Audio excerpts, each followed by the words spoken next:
What's up, people? I am back for another video.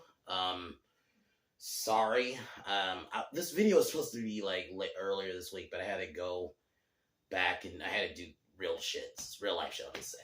So I wasn't able to do a video the past few days, but I am back now. And this week I will be back like the whole week. So yeah, I should be able to do videos. So I was gonna do two today, but I just didn't have time. So what I'll do is I'll do two videos tomorrow. And I guess before we get started on this one, as usual, when it's Sunday or Monday, I usually kind of give a quick rundown of what I'm going to be doing this week. So tomorrow, I did a poll. I think it was Thursday or Friday I did it. And I did a poll because I decided we're going to kick off doing Nicolas Cage movies. And the three I chose was Face Off, Con Air, and The Rock. And it wasn't unanimous. It was a pretty, I think The Rock was second, but Con Air won, which I'm not surprised. Like, that's probably his most quoted movie. Like, that's one of those movies that when you think Nick Cage, that's one of his ones that he'll be doing. So I will be doing that tomorrow. I still will be doing The Rock. I'll probably do that one next Monday. But yeah, we'll still be doing those movies. It's just, I figured, which one am I going to kick off with? But yeah, Con Air won, so I'll be doing that tomorrow. And then I'll do the albums video tomorrow too. And then Tuesday, we'll be doing Tremors 6. And speaking of Tremors, I guess I'll say this really quick. R.I.P. Fred Ward, was in Tremors 1 and 2. That's what I mostly know him from, but I've seen him in other movies. He was in a Road Trip. He was the dad in that. But yeah, R.I.P. Yeah. So I'll be doing Tremors Cold Day in Hell. I think is the title of the sixth one. And then Wednesday I'll be doing Expendables 3. And that's actually going to be a first watch because I've never actually watched that one. So we'll be doing that one Wednesday. Thursday we'll be doing... I've decided to get into this trilogy of movies because I like the first one very much, Unbreakable. So I'm going to be doing the Unbreakable trilogy on every Thursday, at least for the next 3 weeks. So I'll be doing Unbreakable, and then next Thursday we split. Unbreakable is a great movie. I haven't watched it in some years. I think the last time I watched it was like before Glass came out. So it was 3 years ago. But it was a really well-made movie. So I'll be doing that Thursday. And then this Friday, I'll be doing Equilibrium. So that is my schedule so far this week. But, yeah. So Wayne's World 2. This one came out like a year later, 1993. And I like it. Okay, I'm very mixed on it. I like some of the stuff. I think it's watchable, mostly. But I'll admit, my only real issue is the one storyline with Cassandra and Wayne. I didn't get why we did that again. It's like, we did this in the first one, Wayne getting a little jealous because her agent or whatever is hitting on her. But I guess they're going all out and they get... I like Christopher Walken, but I would have rather him have had a different role in this movie. I feel like he was kind of wasted. I mostly like it. Like, I really like some of the gags. I love the Jurassic Park joke they made. I love the bit where he fought her dad, Cassandra's dad, and they did the like martial arts movie dubbing, and it was funny. I'll admit that's like the funniest thing in the whole movie. And like, I liked Garth's storyline where he was hooking up with this laundry girl, and her name is like Hornet, like fancy. It's all French. It's funny. I thought it was like, that stuff was funny. It was just the whole Wayne story. I think it really bogged the story down. It should have just been them trying to do Wayne stock. I actually don't think that's necessarily a bad idea, because they always have these homages to rock and metal. In this movie, it's Aerosmith. I thought that was cool. I mostly like it. It's just that stuff I didn't care for. I almost just, like, at that point, I kind of tuned out and just waited till, I almost was like, all right, can you just get her back already? But anyway. So the premise of the movie is, it's set a bit after Wayne's World 2, and Wayne feels like he's not really got anything going on in his life. Cassandra has a new manager and is like getting her shit together, and he feels like he doesn't have anything. And one night he has a dream that Jim Morrison and a naked Indian man. And I like those parts. I liked some of those scenes.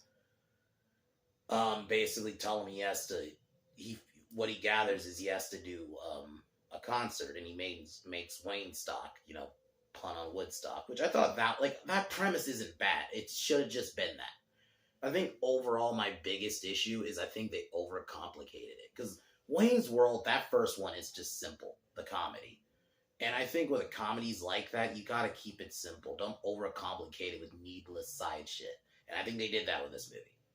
Like I would have been fine if they wanted to do the Garth side thing. I would have been fine if that was the only side story. But the whole Cassandra thing, I think my biggest problem, before I go more into it, is it dragged the whole movie, and it was just, I thought it was also just, like I said, a retread. We did this already in the first one, and then now she breaks up with him, and then she ends up getting married, or about to get married to him.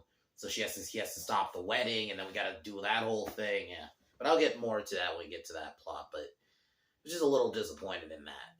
It just dragged the story down heavily, and I just found myself like, I just wanted him to get her back, so we could just get through this fucking plot line. I still think Tia Carrere was great, and with what he had, Christopher Walken, I mean, he's a great actor, so he can make use of it. I mean, Christopher Walken's been in some shit movies. And I'm not saying this movie's shit, but it's just, I just think there could have been more with it. But, I still think there's some funny bits in it. James Hong was great. I really think overall I like the movie. It's just some things I don't like. And I can agree with people that it's just kind of a retread of the first one in a way. Like, even the way it ends, they do the whole 3 endings thing. Like, you have a bad ending, and then you have like a crazy ending that's not like the actual ending, and then you have the actual ending. It's just, I feel like they just retreaded a bit. But overall, if you like Wayne's World 1, I would watch this one just to watch it. But in my view, I almost am like, I kind of just view Wayne's World as one movie. If I'm in the mood, I'll watch this one. But yeah, guys, I'm gonna get ready to kick off this review.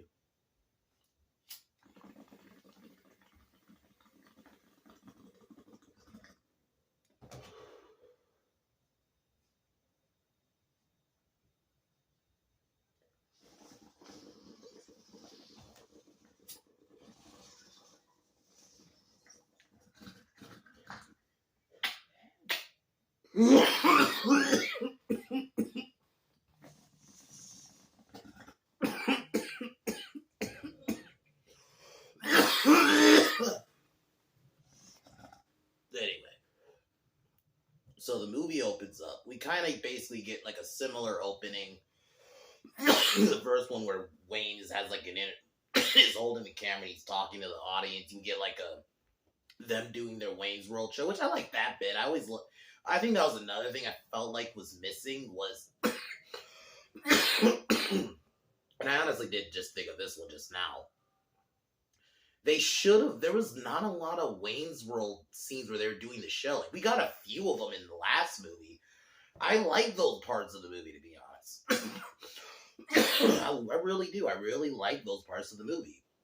Where he's trying to, where they're filming the show. They kind of just forget about it. You get like this, I think it's the only scene where they do that. And then maybe they do one other time and I'm just forgetting. But so after that, they go to the Garth Mobile, which I thought that was kind of funny. They make it like they have a whole pole, they have like a secret entrance, like like a Batmobile type of thing. And then they go to the donut shop,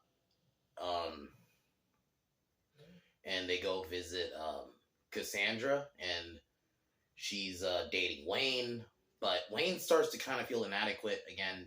And I was like, are we really doing this again? I know I said that last time, but it's like, that's all I was feeling when I was watching. When we were getting to and I hate to say it, I like Tia Carrere. I think she, obviously she's hot, but she's also like, I liked her in the first one. I was just kind of hoping in this one, it was just going to be them as a couple. And that's it. And maybe they do something else. I don't understand why we had to do that plot again where I'll just spoil it. He starts getting jealous because you could clearly tell. I think the guy's name is Bobby. That's what Christopher Walken's part is. And I thought the scenes he's in, he's good. but I don't think he does a lot. But it's like with Rob Lowe, it's the same plot. He tries to steal her away from him.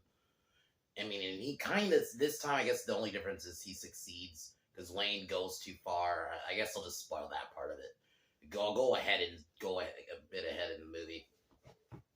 Like he does something and he ends up basically spying on Cassandra because he thinks they're having an affair. Like there's even a scene going back a bit where they're like, I think Wayne got permission to do his Wayne stock and he was like celebrating, and there's a scene where Bobby's dancing with her, and that's where he starts having these thoughts. She ends up breaking up with him, and he ends up kind of convincing her to get with him, and they get engaged. Why did they do that? I hated the whole engaged part. Like, I would have been fine if it was just they broke up and then that's it. And maybe Bobby tries to hit on her, but she doesn't want him.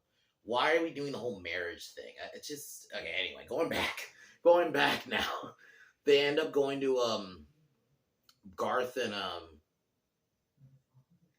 Wayne end up going to a Aerosmith concert. And I'll admit I did like this scene. The concert scene was fun. It was cool hearing Aerosmith. They were doing "Dude Looks Like a Lady," which that's a song that wouldn't go over today. But I thought that was a fun scene, and we kind of got a "We're Not Worthy" scene, which I'm fine with it here. They're big rock and metal fans, so pretty much they meet any like big rock and metal group, they're gonna do the "We're Not Worthy" thing. So I don't necessarily view it as they're doing the same bit. Like they're rock and metal fans. It's understandable. I can kind of give that a pass. And so after that night, Wayne this is where he gets the first dream where he sees Jim Morrison and the Indian Man. And I thought like the guy who played Jim Morrison, I thought did pretty good. And he gets the idea to do Wayne stock. Basically trying to do his own Woodstock, his own concert. He ends up going to this is where Kevin Pollak, I think, is the actor who plays him. He goes to basically get a permit to do it. And I thought this was a pretty funny guy because he has like one eye that's kind of fucked up. I thought that bit was kind of funny. Like I think there's funny bits overall. Like don't get me wrong, I'm definitely kind of criticizing this movie, but I don't hate it. I just think there's one subplot you could cut out, but everything else I still think it's funny. I think there's some funny bits in here. Then after that, Wayne has a talk with Cassandra, and she kind of assures him, no, nothing's going on between me and Bobby. And they end up setting up the event, but they end up not being able to get any acts. And while this happens, this is where Wayne fucks up. I think that's the part. Before that, Garth goes to the laundromat, and this is where we see Kim Basinger as her name is Honey Hornet. I'll admit this stuff was funny. Like she was, hitting on Garth, and this was Garth's kind of basically story throughout the movie. I actually like it. I thought it was a pretty funny little story. She basically wants him to kill her husband, and he doesn't want to. So I just kind of just gonna go through this part because it's not that long of a plot line. She basically, she wants him to, there's some funny bits where she's trying to hook up with him and basically says, if you kill him, you basically get me. And he basically decides to say no. So I'll just kind of skip that storyline out of there. But yeah, so Wayne, now broken up with Cassandra. Cassandra ends up now getting married to Bobby. Before this, Cassandra, I'm skipping over a lot of scenes. Sorry, guys, I gotta stop doing that. We get a James Hong. That's her father. This is probably the funniest bit in the whole movie, where he feels like Wayne's not right for her, so he decides Wayne says something he views as disrespectful. So we get a fight, and they even do a joke. Can we make this a dubbed fight? And they even get it right, like the mouth movements. Yeah, this is my favorite scene in the whole movie. Unfortunately, it's so early on. That's the only thing, but yeah, it's pretty funny. I have seen some people say it goes on a bit long. I don't think it did. I thought it went on right amount of time. They did everything right.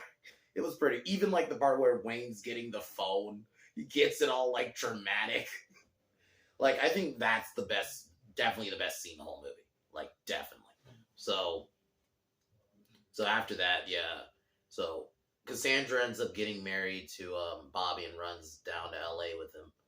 So while Garth has to deal with the fixing of Wayne stock as people are arriving, there's still no like bands. Wayne has to go down and basically try to get her back. And I was just like, can we just get on with it? It really sucks because I really like Tia Carrera and I do like their dynamic, but I just felt like we couldn't even really explore that because it's like, no, we have to break them up again and do the same plot. I don't know if they felt like, well, we just kind of have to do it that way because it worked in the first one, so let's just do it again. It's just like, I don't know. They could have just let Wayne have the girl. Maybe they have some other issue, you know?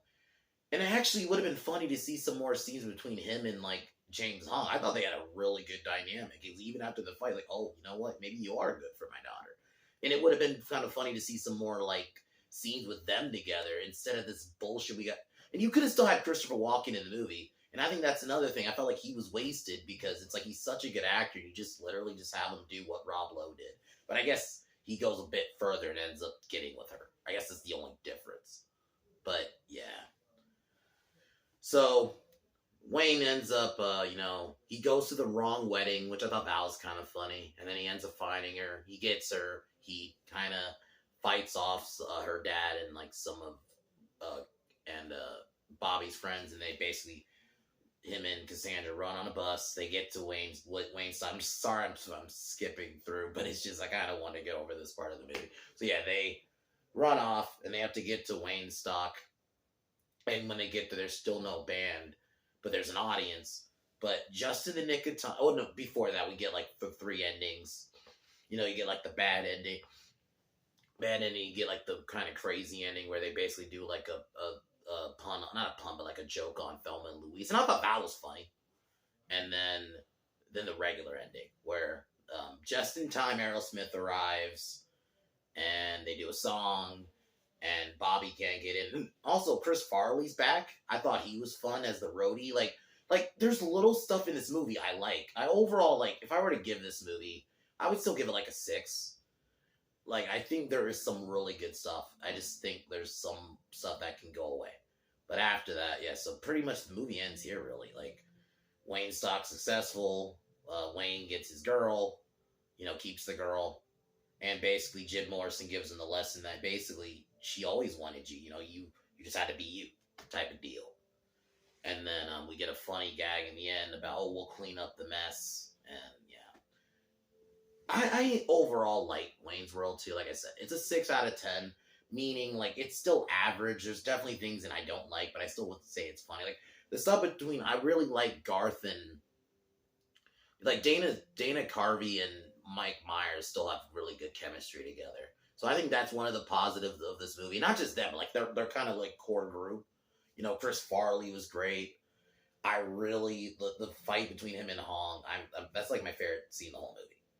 But besides that stuff, which I really did like, I do think there was just a bit more negatives. I didn't really like that they reused a lot of jokes. The Jurassic Park one I was cool with because this movie, even the first one, was always kind of built off pop culture references, so I can give it a pass that it essentially is the same one, But it worked because there was a scene, like I should have mentioned it, yeah, when they stop and are looking at a map, and basically it's a play on Jurassic Park where the Rex comes out, and it's like the water in the cup shaking, and then the Rex shows up.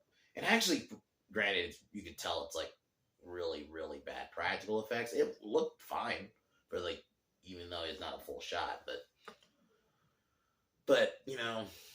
I just think this movie should have, all they needed to do was should have just not do the whole retread. I think even the 3 endings should have just had one ending. The Thelma and Louise joke was funny, but it didn't need to do the whole 3 endings thing again. Maybe you could do 2 endings. That would have been fine. Like, you could have done the Thelma and Louise joke and then ended it. Have the real ending. I didn't like the whole Cassandra Mike plot. It was just dumb. I felt like this movie should have just been them trying to get Wayne Stock to go well. And then have maybe another story for Cassandra and and Wayne. Like, I like Tia Carrere, but I feel like she didn't really wasn't much given much to do in this. Besides, oh, he has to try to get her back. Oh, he has her, but then he fucks up and ends up, they break up, and then yeah, I think it was just too much going on. Wayne's World 1 was simple. He just wanted to get the girl and the guitar, you know? And then, like I mentioned, I kind of didn't like that there's not a lot of Wayne's World show moments either. At least or they could have at least said in the movie that they're not doing the show anymore. But it just kind of forgot, and I get it. They're trying to do the Wayne stock, but it would have been, I don't know. Because I think, like, what makes these movies, honestly, is Mike Myers and Dana Carvey's chemistry. I think they're really good together, and they're definitely, like, the best parts of these movies, so. But it's still a fun score. I overall still think it's a fine movie, If I'm in the mood, I can watch both of them. I'm probably going to mainly watch the first one, but I can watch 1 and 2 if I'm in the mood back to back. Like, if you like one, and you'll probably like bits and pieces of this one. And I think another reason you can probably give this one a pass, it's not long. It's only an hour and a half. It's about as long as the first one. So it goes quick. Yeah, there's some retreaded jokes, but it's watchable. You can get through it. And if anything, you can just watch for Mike and Garth. I keep saying Mike. I mean fucking Wayne and Garth. Sorry. But yeah, Wayne and Garth. Like, there's bits in this one. Like I said, I'm looking at it from more of a critical eye, but, if you're not, you can enjoy this one. Like, I gave it a 6, but I could see someone be like, yeah, it's like a 7 in terms of comedy. But, yeah, guys, that was Wayne's World 2. I definitely enjoy these movies overall.